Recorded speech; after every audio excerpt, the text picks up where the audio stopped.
উত্তৰ সীমান্ত ৰেলৱে ত্ৰিপুৰাৰ ৰাজধানী আগৰতলা আৰু অসমৰ বৰাক উপত্যকাৰ কৰিমগঞ্জৰ মাজত উত্তৰ পূব ভাৰতৰ প্ৰথমখন main line electric multiple unit চমুকৈ মেমু ৰেল সেৱাৰ চলাচল আৰম্ভ কৰিছে। 4 জুলাইত ত্ৰিপুৰাৰ মুখ্যমন্ত্ৰী মানিক সাহাই পতাকা জোকাৰি আগৰতলা ৰেল ষ্টেচনৰ পৰা আগৰতলা কৰিমগঞ্জ আগৰতলা মেমু ৰেলখনৰ যাত্ৰা উদ্বোধন কৰে।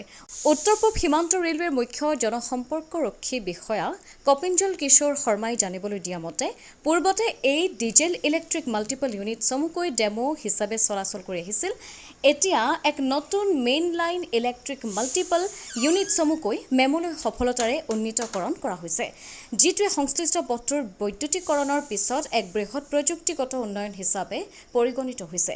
সমগ্ৰ অঞ্চলটোৰ ৰেলপথৰ দ্ৰুত বৈদ্যুতিকৰণৰ পিছত উত্তৰ পূব সীমান্ত ৰেলৱেৰ দ্বাৰা আধুনিকীকৰণ, বহনক্ষম পৰিবহণ আৰু যাত্ৰী সুবিধা বৃদ্ধিৰ দিশত আৰু এক উল্লেখযোগ্য সফলতাৰূপে পৰিগণিত হৈছে। এই নতুন আগৰতলা কৰিমগঞ্জ আগৰতলা মেমু ৰেল সেৱাই দৈনিক যাত্ৰী, ছাত্ৰ-ছাত্ৰী, কৰ্মচাৰী, ব্যৱসায়ী আৰু পৰ্যটকৰ বাবে ত্ৰিপুৰা আৰু অসমৰ আশে-পাশে থকা অঞ্চলৰ মাজত এক নিৰ্ভৰযোগ্য, আৰামদায়ক আৰু পৰিৱেশ অনুকূল পৰিবহণ প্ৰদান কৰিব।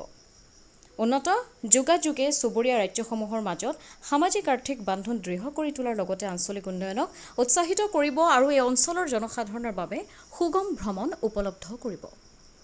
ব্যুৰো ৰিপৰ্ট, অমৃত নিউজ 24/7।